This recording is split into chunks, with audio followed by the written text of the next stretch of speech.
নমস্কার প্রিয় দর্শক, শুভ সকাল। আমি সঞ্জিতা। আজ সোমবার 8 ডিসেম্বর আমাদের নিউজ চ্যানেলে আপনাকে স্বাগতম। যদি খবরটি ভালো লাগে তাহলে অবশ্যই লাইক করুন এবং চ্যানেলটি সাবস্ক্রাইব করুন। আসুন আজকের গুরুত্বপূর্ণ খবর। আজকের প্রথম খবর দেখে নিই। সোমে কুয়াশার দাপট 8 জেলায়, কলকাতা সহ বাংলায় আরও জোরদার হবে ঠান্ডার দাপট। শনিবার এক ধাক্কায় পারদ পতনের পরে রবিবার কিছুটা বেড়েছে পশ্চিমবঙ্গের বিভিন্ন জেলার তাপমাত্রা। আগামী এক সপ্তাহে অবশ্য সর্বনিম্ন তাপমাত্রা খুব বেশি বাড়বে না অথবা খুব বেশি কমে যাবে না। শনিবার এক ধাক্কায় পারদ পতনের পরে রবিবার কিছুটা বেড়েছে পশ্চিমবঙ্গের বিভিন্ন জেলার তাপমাত্রা। আগামী এক সপ্তাহে অবশ্য সর্বনিম্ন তাপমাত্রা খুব বেশি বাড়বে না অথবা খুব বেশি কমে যাবে না। মোটামুটি একই স্তরে থাকবে পশ্চিমবঙ্গের বিভিন্ন জেলার সর্বনিম্ন তাপমাত্রা।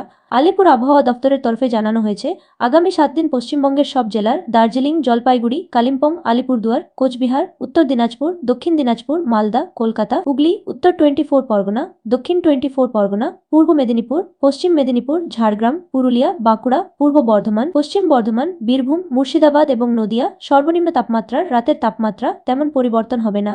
আর আপাতত পশ্চিমবঙ্গের আবহাওয়া শুষ্ক থাকবে। আগামী 13 ডিসেম্বর শনিবার পর্যন্ত পশ্চিমবঙ্গের কোনো জেলায় বৃষ্টি হবে না।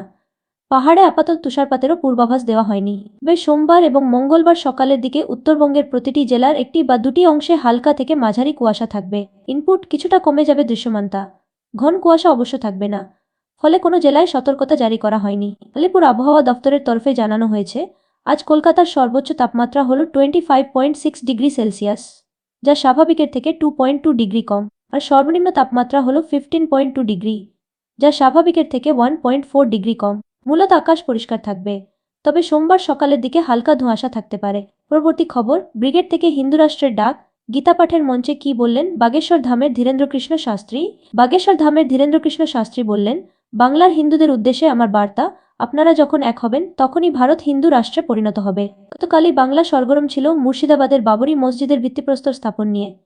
আর আজ কলকাতার ব্রিগেড সাক্ষী থাকল লক্ষাধিক কণ্ঠে গীতা পাঠের।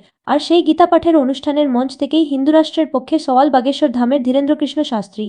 তিনি বলেন, প্রদেশ যখন এক হয় তখন দেশ তৈরি হয়। তাই বাংলার হিন্দুদের উদ্দেশ্যে আমার বার্তা, আপনারা যখন এক হবেন তখনই ভারত হিন্দু রাষ্ট্রে পরিণত হবে। এদিকে বাবরি মসজিদ নিয়ে তিনি বলেন, যারা একসময় ভারতে আক্রমণ চালিয়েছিল তাদের নামাঙ্কিত এই দেশে কি কোনো কিছু তৈরি করা উচিত? আমাদের মাথায় রাখতে হবে এটা বাবরের দেশ নয়, রঘুবরের দেশ। রবিবার দুপুরে ব্রিগেড প্যারেড গ্রাউন্ডে সনাতন সংস্কৃতি সংসদের আয়োজনে গীতা পাঠের অনুষ্ঠানে যোগ দেন রাজ্যপাল সিভি আনন্দ বোস। এই অনুষ্ঠানের মূল উদ্যোক্তা বেলডাঙ্গা রামকৃষ্ণ মিশনের প্রধান মহারাজ প্রদীপ্তানন্দ অর্থাৎ কার্তিক মহারাজ। পরবর্তী খবর, টিকিটের দাম বাবদ 610 কোটি টাকা ফেরাল ইন্ডিগো। পরিষেবা অনেকটাই স্বাভাবিক দাবি সংস্থার। আজ সারাদিনে 1650টি উড়ান চালানোর লক্ষ্যমাত্রা নিয়েছে ইন্ডিগো।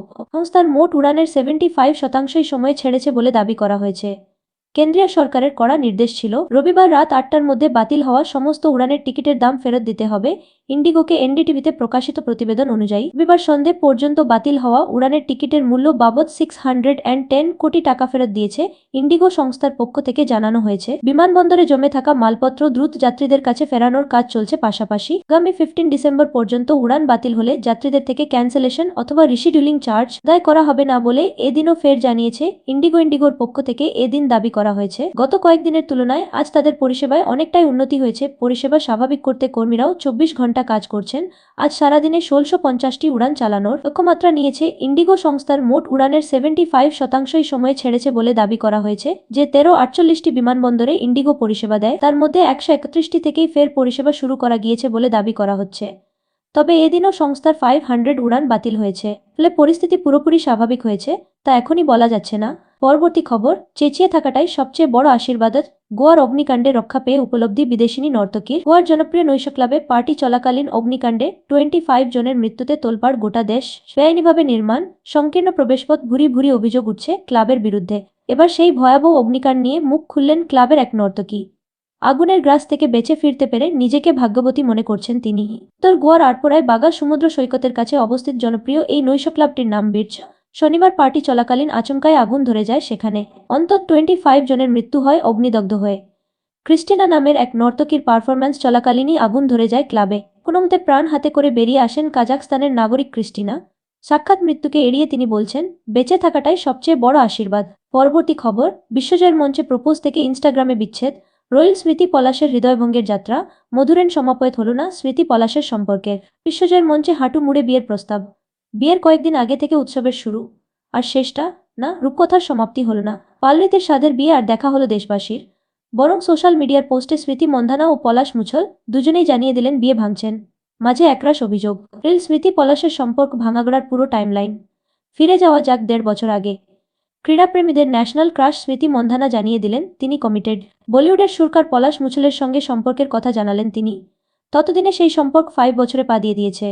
বর্ষপূর্তিতে কেক কেটে উদযাপন করে। এরপর প্রায় দুজনকে একসঙ্গে দেখা গিয়েছে। বিশ্বকাপের মাঝেই পলাশ জানিয়ে দেন খুব তাড়াতাড়ি ইন্দোরের বৌমা হতে চলেছেন স্মৃতি, এটুকু বলতেই পারি। তবে তখনও বিয়ের তারিখ প্রকাশ্যে আনা হয়নি। সোশ্যাল মিডিয়ায় পলাশ যে স্টোরি দেন তাতে দেখা যায় তার হাতে বিশ্বকাপ ট্রফি, সামনে স্মৃতি দুহাত ছড়িয়ে দাঁড়িয়ে আছেন। আর সবচেয়ে আকর্ষণীয় পলাশের হাতের ট্যাটু, সেখানে লেখা SM18, অর্থাৎ স্মৃতি মন্ধানা ও তার জার্সি নম্বর 18।